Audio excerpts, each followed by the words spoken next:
Nicole Smith walked onto the American Music Awards stage in 2004, and in one slurred, pleading question, "Like my body?" the entire glittering half-century-old fantasy of the American dream collapsed into a live, televised tragedy. The woman on that stage was not a bombshell. She was a ghost, a funhouse mirror reflection of a promise we had all been sold, a promise of transformation through beauty, of redemption through fame. To understand how the goddess on the billboard became this ghost on the stage, we must understand the curse she chose for herself, a sacred text she followed with the blind faith of a true believer. She was not just an admirer of Marilyn Monroe. She was a devout follower, a disciple of a tragic religion.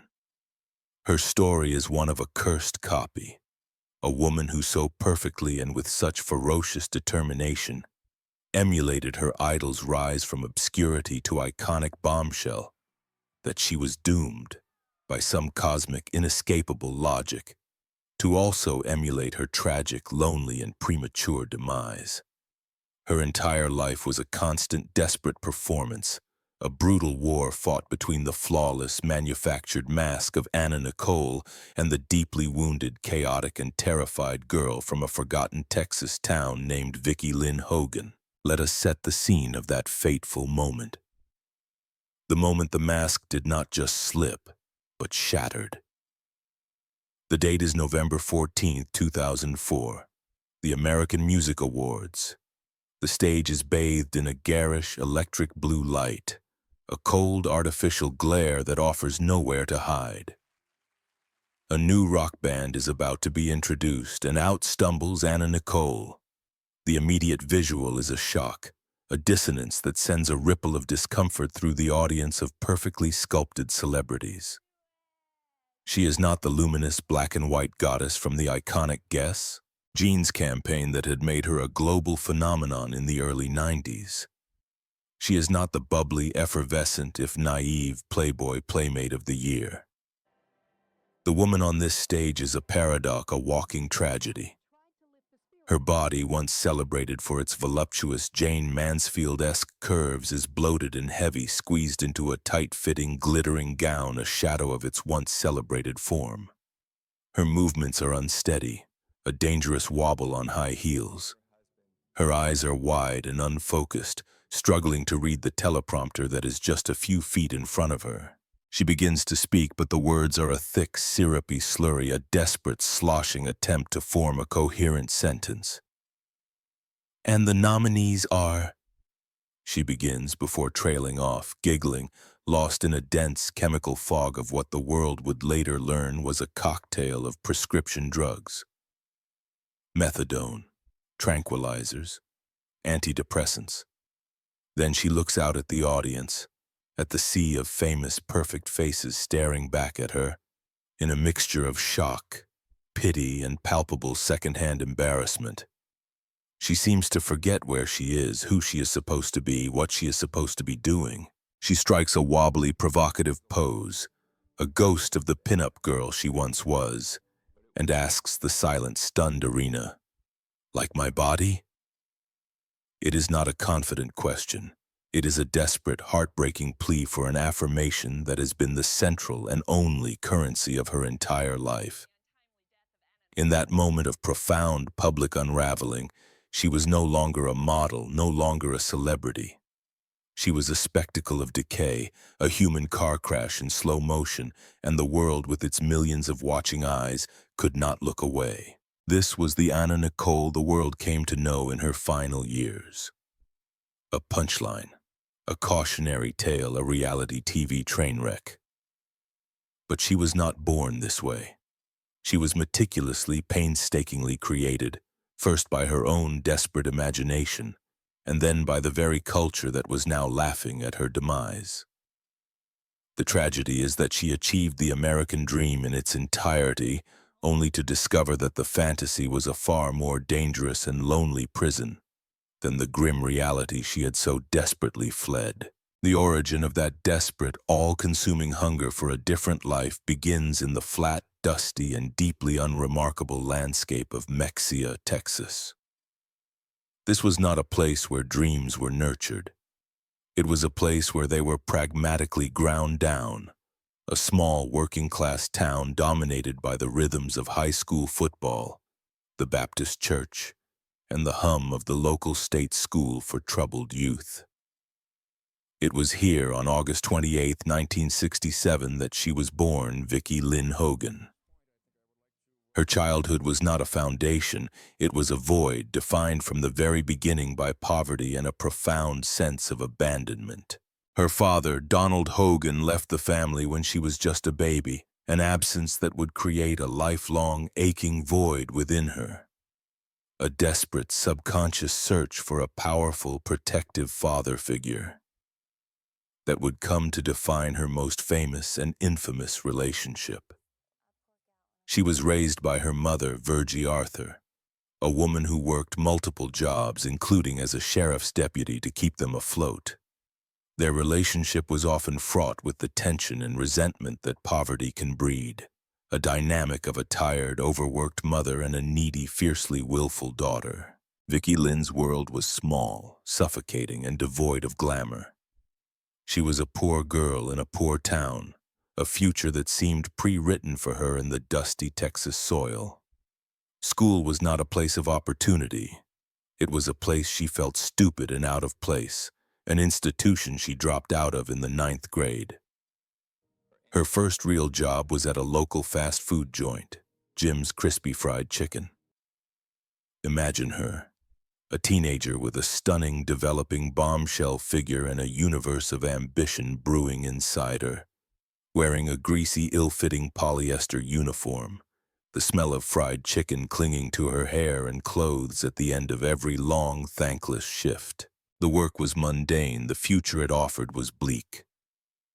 It was in this landscape of greasy spoons and limited horizons that she made her first, desperate attempt at escape, a move that would only trap her further. At just 17, she married a fellow cook from the restaurant, a boy named Billy Smith. A year later, she had a son, Daniel. But this attempt at a conventional, normal life, a family of her own, was not a sanctuary. It was just a different kind of cage, one of domestic drudgery and continued poverty. The marriage quickly fell apart, leaving her a teenage single mother with no education, no prospects, and a baby boy to support. It was the absolute nadir of her young life, the moment she became the very thing she had always feared, a statistic, a forgotten girl trapped in a small town with no way out. But it was in this darkness, in the quiet, lonely hours in her small room after a long shift, that she found her religion. Her God was not found in the pews of a Mexia church, but on the glossy, magical pages of movie magazines and in the flickering black and white light of old films. Her goddess, her savior, was Marilyn Monroe. For Vickie Lynn Hogan, Marilyn was not just a beautiful actress, she was a prophet, a blueprint, a sacred text for a new life. Imagine her, a lonely teenage girl carefully unfolding a poster of Marilyn, hiding it under her pillow like a secret holy relic. At night, she would study it with a forensic, almost scholarly intensity. She saw the parallels, the difficult childhood, the feeling of being an outsider, the deep, insatiable hunger for love and validation. But most importantly, she saw the transformation. She saw how Norma Jean, a forgotten, damaged orphan, had willed herself into Marilyn Monroe, a global icon of beauty and desire. Marilyn's story was not a biography to Vickie. It was a gospel, a promise of transcendence. It was irrefutable proof that a woman could use her body, her beauty, her sexuality as a key to unlock a world of glamour, wealth, and most importantly, a world where everyone would love you. This obsession with Marilyn became the central organizing principle of her entire existence. It was a conscious, deliberate, and fiercely determined decision. She began the long, painful, and ultimately successful process of killing Vickie Lynn Hogan and giving birth to a new creation.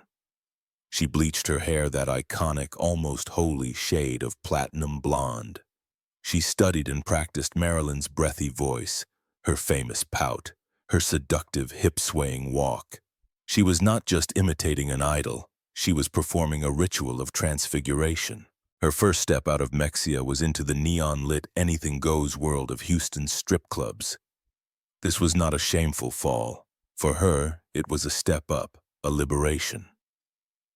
It was the first time she realized that her body, the very thing that had trapped her in a teenage marriage, could also be her instrument of power.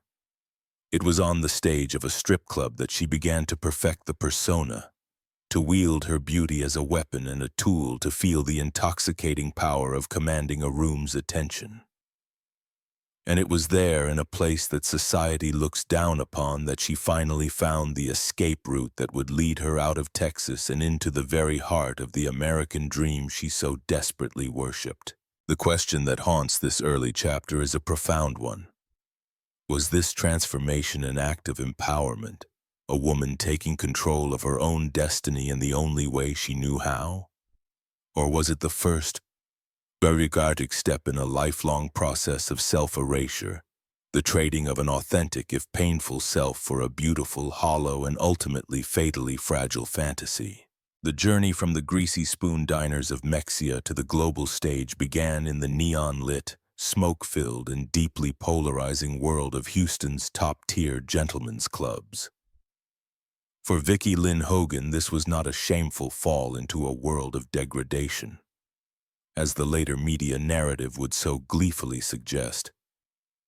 It was her first crucial step up the ladder of liberation and, more importantly, a professional training ground. The strip club was her first real classroom, a raw, unforgiving but ultimately empowering stage where she learned the fundamental mechanics of the fantasy she was trying to build. It was here that she began to understand the immense, almost terrifying power of her own burgeoning beauty, a power she had never been taught how to wield. On that stage, under the hot, colored lights, surrounded by the scent of stale beer and cheap perfume, she was no longer the poor, forgotten girl from a dead-end town. She was in control. She commanded the attention of every man in the room, turning the male gaze, which so often is a tool of oppression, into her own personal currency, her own instrument of power. It was a nightly performance, and she was a quick, intuitive study. She learned how to construct a fantasy, how to project an aura of playful, accessible, girl-next-door sexuality that was intoxicating and crucially profitable. It was also here, in this world of transactional desire, that she made the first and perhaps most significant physical alteration in her transformation, a strategic investment in her brand. Fueled by a desire to compete with the other dancers and to more perfectly embody the Playboy bombshell ideal she worshipped, she underwent breast augmentation surgery. This was not a simple cosmetic choice born of vanity. It was a deliberate, calculated act of self-construction, a physical manifestation of her ambition to become the fantasy self she had dreamed up back in Mexia. She was literally building Nicole Smith on top of the foundation of Vickie Lynn Hogan, sculpting herself into the image of the goddess she had seen in the pages of a magazine. Her ambition, however, was far too vast to be contained by a local Texas club. With her new, curated physique and a portfolio of glamour shots, she made her pilgrimage to the promised land, the Playboy mansion in Los Angeles. Hugh Hefner and his empire represented the absolute pinnacle of the bombshell aesthetic, the next logical, almost sacred step in her Marilyn Monroe-inspired ascension. She was an instant, undeniable success. Imagine her, the girl from Mexia, stepping into the surreal, almost mythical world of the mansion for the first time. The grotto, the peacocks, the endless parade of beautiful people. It was the physical manifestation of the fantasy she had been chasing her entire life. She was chosen for the cover of the March 1992 issue of Playboy. And it was here that the final, crucial piece of the transformation was put into place. She shed the last remnant of her old life, the name that tied her to poverty and obscurity, the name that belonged to the girl who smelled of fried chicken. Vickie Lynn Hogan died, and in her place on the glossy, internationally distributed cover of one of the world's most famous magazines, Nicole Smith was born. The name itself was a creation, a more glamorous, sophisticated-sounding identity that she felt was worthy of the image she had so painstakingly built. A year later, in 1993, she was crowned the Playboy Playmate of the Year. She had arrived. She had graduated from the school of fantasy. But this was just the foothills of the fame she craved, the true summit, the moment that would transform her from a Playboy model into a global fashion icon, came from an unexpected and far more prestigious source. Paul Marciano, the visionary co-founder of the ultra-chic Guess Jeans, was looking for a new face for his brand, a face that could evoke the timeless, all-American glamour of Hollywood's golden age. He was tired of the waifish, androgynous models of the era. He wanted a woman. He wanted a bombshell. He wanted a modern-day Marilyn Monroe. When he saw a picture of Nicole, he recognized her immediately, not as a model, but as the ghost of the very ideal he was trying to capture. He saw the reincarnation of Jane Mansfield, of Marilyn herself, a glorious anachronism in a cynical age. Her hiring was not a typical model casting. It was the casting of a role in a great American myth. The subsequent black and white Guess photo shoots shot by Daniela Federici became the stuff of legend. They were not just advertisements, they were works of art that catapulted Nicole into a different stratosphere of fame, a level of cultural penetration that Playboy could never have given her. Let us picture the scene of one of those shoots. A sun-drenched, wind-swept location, perhaps a dusty road in her native Texas. A wind machine is whipping her platinum blonde hair into a frenzy. She is styled not as a modern model, but as a 1950s bombshell, all curves, coy smiles, and a playful yet deeply vulnerable sexuality. She is not just wearing the clothes, she is channeling the very spirit of her idols, her every pose a tribute to the Marilyn poster she had kept under her pillow. The resulting images were a global sensation. Suddenly, her face was everywhere. On massive, iconic billboards towering over Sunset Boulevard in Hollywood, a literal monument to her transformation. In the glossy, high-fashion pages of Vogue and Vanity Fair, magazines that would have never touched a mere Playboy model. She wasn't just a pinup anymore. She was a high-fashion icon, a legitimate heir to the bombshell throne. Marilyn was reborn on a billboard. She had done it. The girl from Jim's Crispy Fried Chicken, the teenage single mother from a forgotten Texas town, was now one of the most famous and desired women in the world. She had followed the blueprint. She had willed the fantasy into reality. She had become Marilyn. The question that lingered, even in this moment of absolute breathtaking triumph, was a haunting one.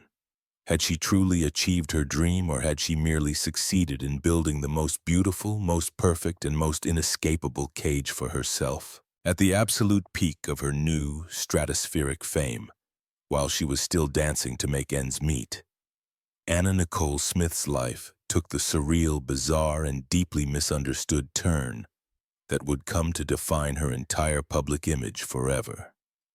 Into the strip club in Houston where she was working in October 1991 came J. Howard Marshall II. He was not the typical customer. He was an 86-year-old oil tycoon, a titan of industry who was one of the richest men in America, his fortune estimated in the billions. He was also profoundly frail, a man diminished by age, confined to a wheelchair and attended by a coterie of nurses and handlers. She was a vibrant, larger-than-life, 23-year-old bombshell in the absolute prime of her physical beauty and ascending fame. The visual contrast was jarring, almost grotesque. Youth and age, vitality and fragility, new money and old power. A friendship, and then a strange, deeply codependent courtship began. He was utterly captivated by her, seeing in her not just a beautiful woman but a vibrant life force, a final dazzling flame to warm himself by before the end. He began to shower her with lavish gifts, cars, jewelry, houses, a private jet, a life of unimaginable, almost cartoonish luxury. In 1994, in a small private ceremony, the 26-year-old Nicole Smith married the 89-year-old J. Howard Marshall II. The public reaction was immediate, universal, and brutal. The story became a global media sensation, and Nicole was instantly and irrevocably cast in the role she would never escape, the ultimate cartoonish gold digger. The late-night talk show hosts, the tabloid magazines, the general public, everyone saw the marriage as a cynical, disgusting transaction. She was a greedy, dumb blonde who had seduced a senile old billionaire to get her hands on his fortune. It was a simple, easy-to-digest narrative, and it stuck to her like glue. But the reality of their relationship, as with everything in Nicole's life, was far more complex, far more sad, and far more psychologically nuanced. To understand their bond, one must look not through the lens of a cynical public, but through the eyes of Vickie Lynn Hogan, the wounded girl who still lived inside the bombshell. The simplistic gold digger narrative misses the profound psychological needs that this relationship fulfilled for her. In J. Howard Marshall, she saw not just a bank account. She saw the powerful, adoring, and unconditionally loving father figure she had been desperately searching for her entire life. Her own father had abandoned her. The other men in her life had been young, unreliable, or had valued her only for her body. Marshall was different. He doted on her. He told her she was beautiful. He worshipped her. He was not interested in her for sex, which by all accounts their relationship was devoid of. He was interested in her as a companion, a beautiful object, a source of light. For a woman with deep-seated abandonment issues and a profound, lifelong sense of worthlessness, this kind of focused paternal adoration was an intoxicating, irresistible form of love. His inner monologue, one can imagine, was simple. She is life itself. She is beautiful. She makes me feel young again. Her inner monologue was far more complex. He loves me. He won't leave me. He thinks I'm beautiful. He doesn't want anything from me that I can't give. He makes me feel safe. He is my daddy. He will protect me from the world.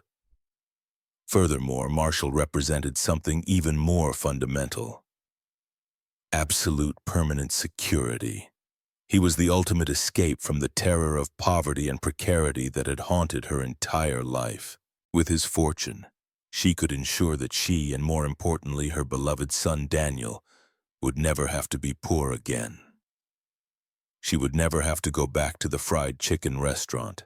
She would never have to be powerless. It was a deal, yes, but in her mind it may have been less a deal for money and more a deal for a father's love and a lifetime of safety. Their life together was a strange, almost surreal bubble of codependency.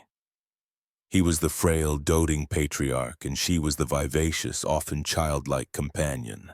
It was a relationship that existed outside the normal conventions of love and marriage.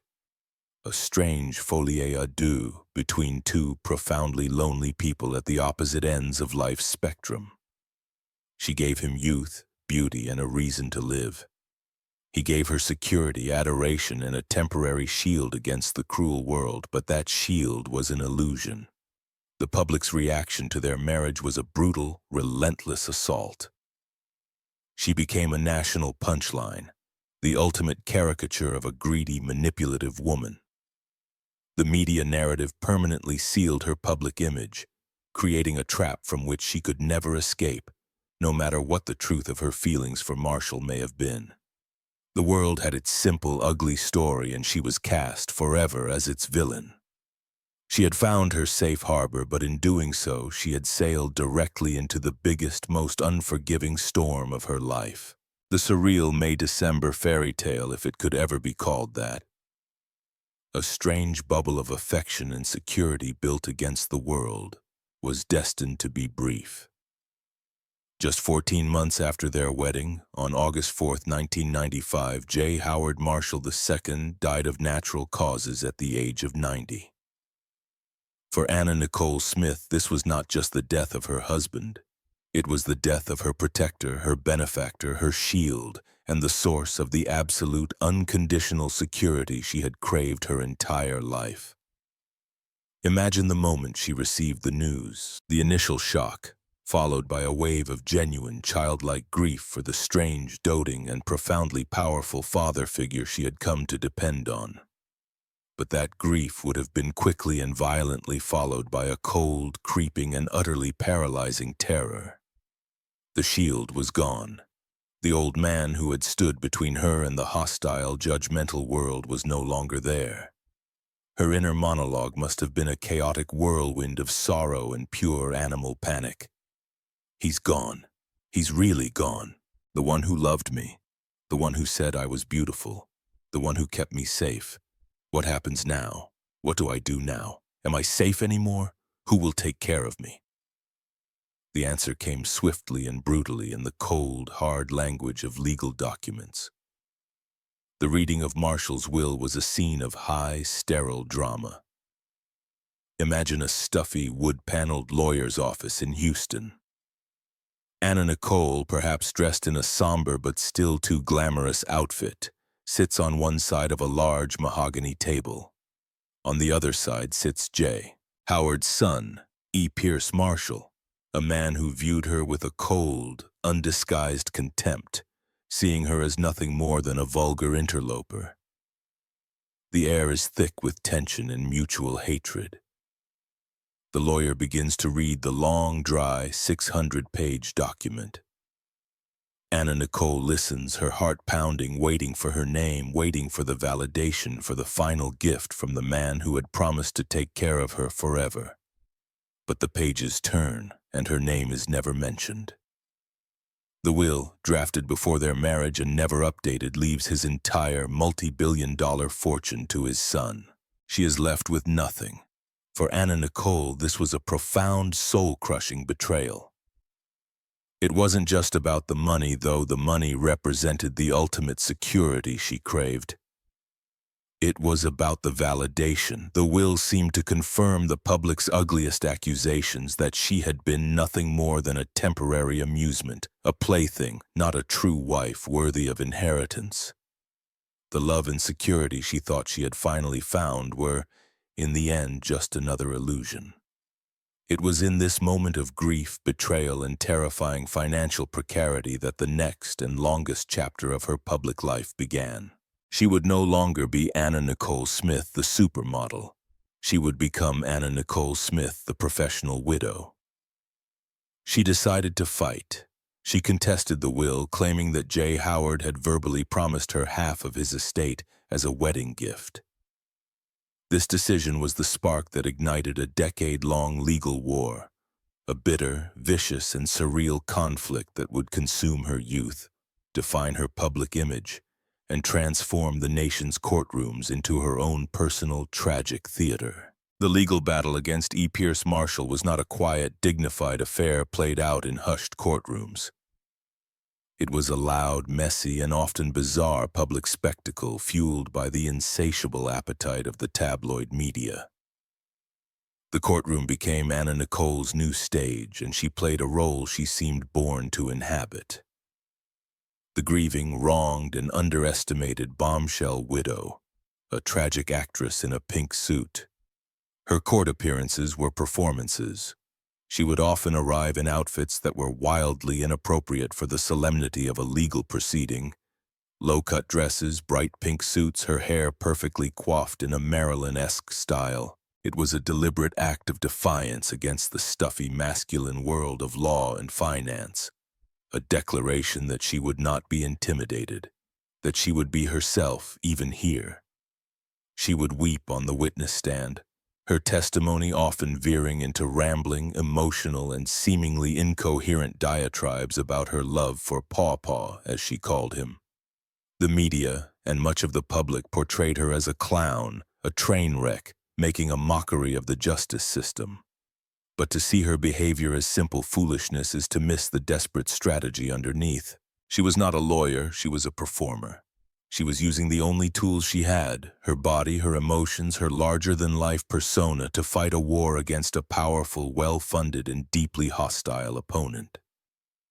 Her inner monologue on the witness stand must have been a frantic attempt to win over the one audience that mattered, the jury, make them see you, make them feel for you.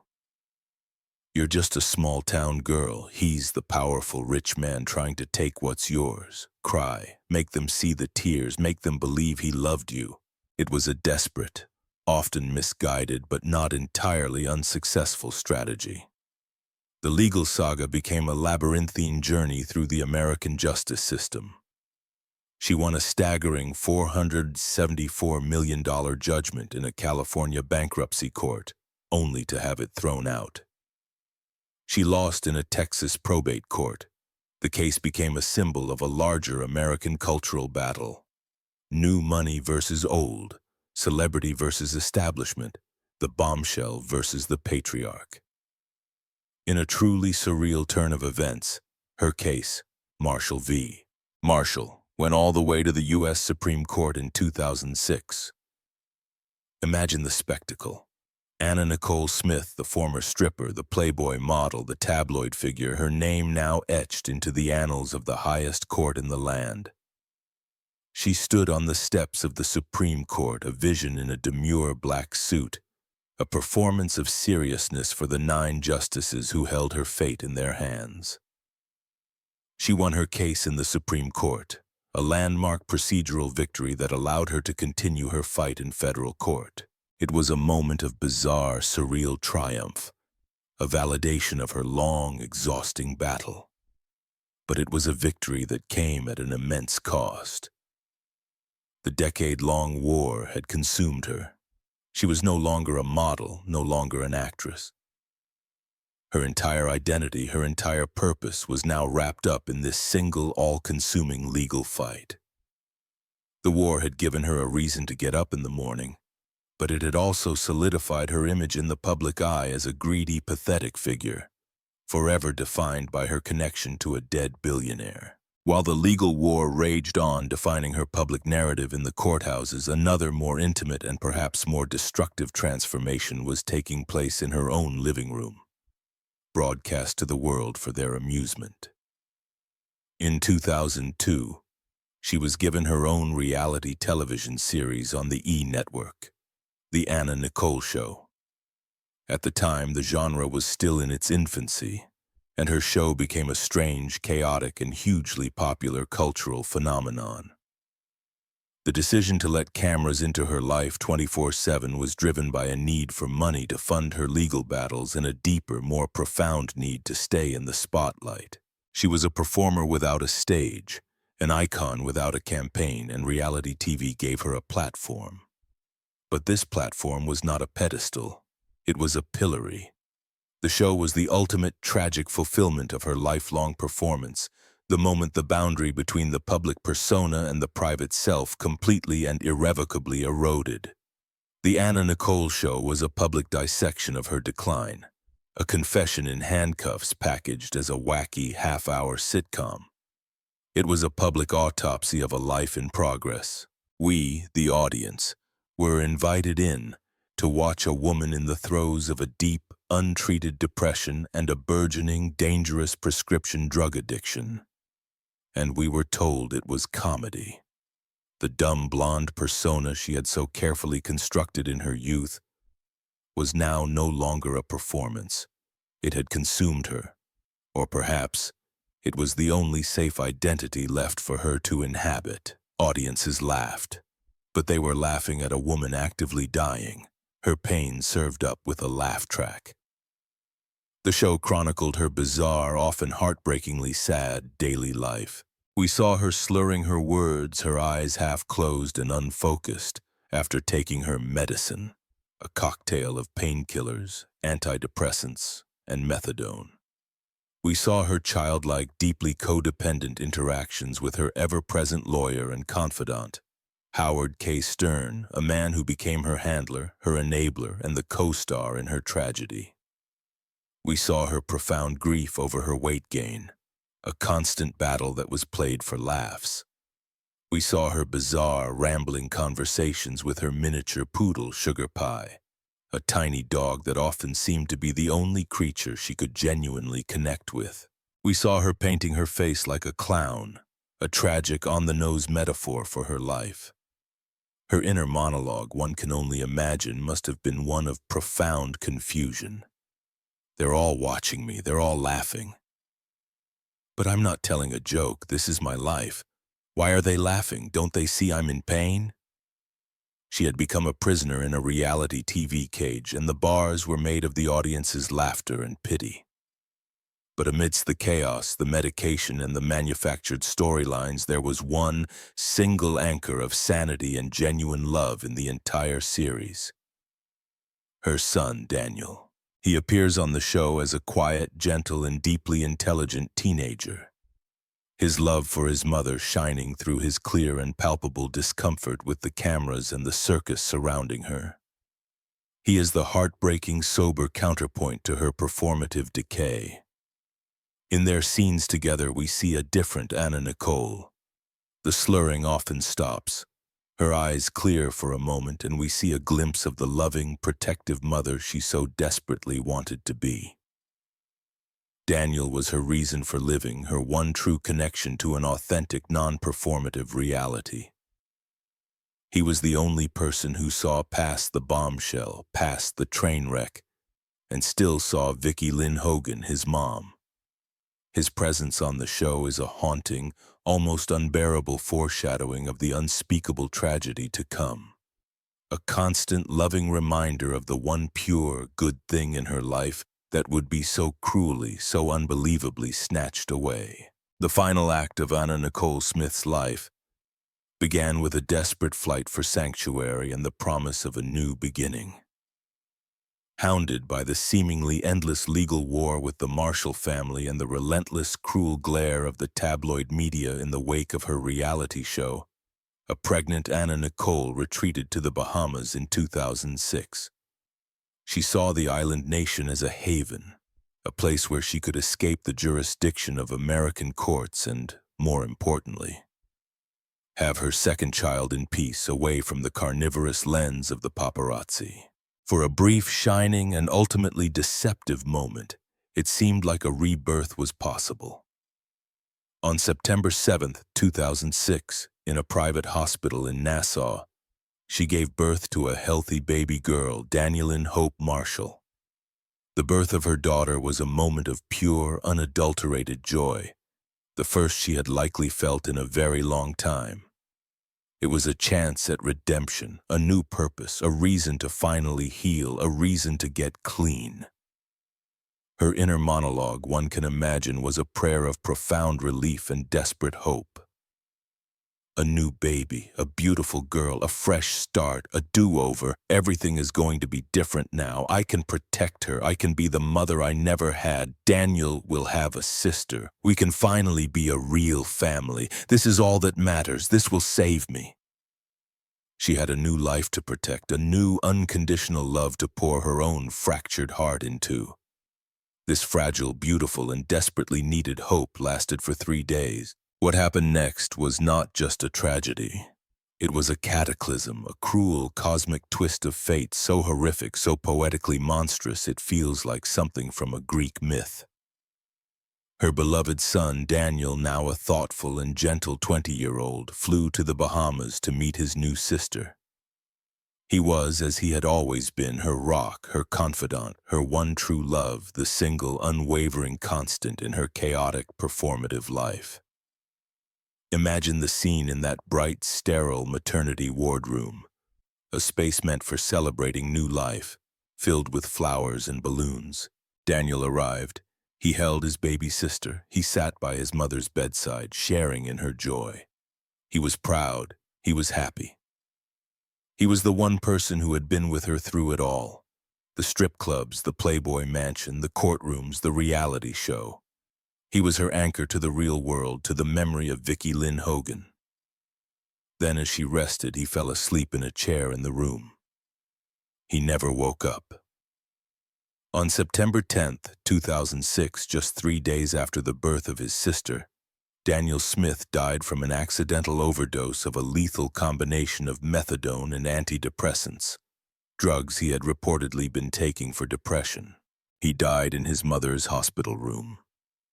The juxtaposition is almost too brutal for the mind to comprehend.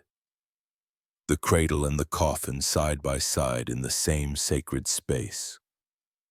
The scream that Nicole let out when she discovered her son's lifeless body was said to have been a primal, animalistic sound of a soul being ripped from its moorings. It was the sound of a universe collapsing. This was not just the death of her son, it was the death of her entire world, her past, her future, her one and only reason for living. From that moment on, Nicole Smith was a ghost. Her body was still breathing, but her spirit had died in that hospital room alongside her son. The grief was absolute, all-consuming, and almost beyond human endurance. Her inner monologue ceased to be coherent thought. It was just a raw, exposed nerve of unending, unbearable pain. The person who had seen past the bombshell, past the train wreck, and had only ever seen his mom, was gone. The world watched in horrified fascination as her grief played out in a series of bizarre, tragic spectacles. She reportedly refused to leave the hospital for days, attempting to climb into her son's casket, clinging to his body. Weeks later, she held a strange, heartbreaking wedding ceremony with her lawyer, Howard K. Stern, at her son's graveside, a desperate, irrational act of a mind completely shattered by loss, an attempt to create a new family to replace the one that was just destroyed. This was the point of no return. The train wreck the public had laughed at on her reality show was no longer a performance or a persona. It was now her absolute and inescapable reality. She was a woman who had been completely and utterly destroyed. The final curtain fell just 5 months later, a grimly predictable epilogue to a life defeated by tragedy. She had retreated to Florida, staying at the Seminole Hard Rock Hotel and Casino, the location itself a tragic, fitting symbol of her life. A place of manufactured fun, high-stakes risk, and deep underlying desperation. Her final days were a blur of sickness and sedation. She was reportedly ill with the flu, her body weak. But the true illness was a grief so profound it had completely hollowed her out, a grief from which there was no recovery. She was a ghost haunting a hotel room, kept numb by a cocktail of prescription medications, including sleeping pills, anxiety medication, and a powerful pediatric growth hormone. On February 8, 2007, Nicole Smith was found unresponsive in her hotel room. She was pronounced dead at a nearby hospital. She was 39 years old, and in her death, the Marilyn curse, the blueprint she had followed so devoutly, was fulfilled. She died young. She died from pills, another blonde bombshell consumed by the dream she had chased. The chaos, however, did not die with her. Her death ignited a final, grotesque media circus. There were bizarre, ghoulish legal battles over the custody of her body, with her estranged mother, Virgie, and her partner, Howard K. Stern, fighting in court over where she should be buried. But the biggest spectacle of all was the paternity suit over her infant daughter, Danielyn, the potential heiress to a non-existent fortune. Several men, including Howard K. Stern and the celebrity photographer Larry Burkhead, claimed to be the father. The saga culminated in another surreal, televised moment, a court in the Bahamas ordering a DNA test. The eventual reveal that Larry Burkhead was, in fact, the biological father was a global news event, a final, trashy, reality TV-style climax to a life that had been lived entirely in the public eye. It was a circus that continued even after the main attraction was gone, a testament to how thoroughly she had been transformed into a piece of public property. Her legacy, then, is a complex, chaotic, and uniquely American one. She is not remembered for a body of work, for a great talent, or for any particular achievement. She is remembered for being a story, a myth, a spectacular tragedy that we all consumed. She was, in a sense, a parody of the American dream, a funhouse mirror reflection of its most cherished and toxic ideals. She followed the blueprint for female stardom almost perfectly. A poor girl from a small town uses her stunning beauty to escape her circumstances. She transforms herself physically and spiritually into a desirable commodity. She achieves fame and fortune and marries for power and security. She did everything she was supposed to do according to the brutal rules of the game. The profound tragedy of Nicole Smith is that the dream itself was a lie. The fame was a prison of public ridicule. The beauty was a mask that became impossible to take off. The money was a curse that brought a decade of war and misery, and the love she so desperately searched for was either temporary, conditional, or, in the case of her son, tragically cut short. She was a woman who achieved the fantasy she had dreamed of as a lonely girl in Mexia, only to find that it was a hollow, gilded, and ultimately fatal nightmare. And this is where her story turns the lens back on us. Nicole wasn't just a person. She was a product, a brand, a reality show that we all watched. We consumed her Playboy photos and her Guess ads. We consumed the lurid details of her marriage to the billionaire.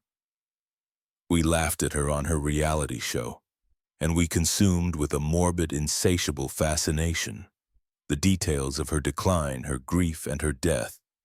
She performed her entire life for us, a long, tragic, and often bizarre piece of performance art, and we watched until the very end. Nicole Smith didn't die of drugs. She died of being Nicole Smith, the American dream's funhouse mirror.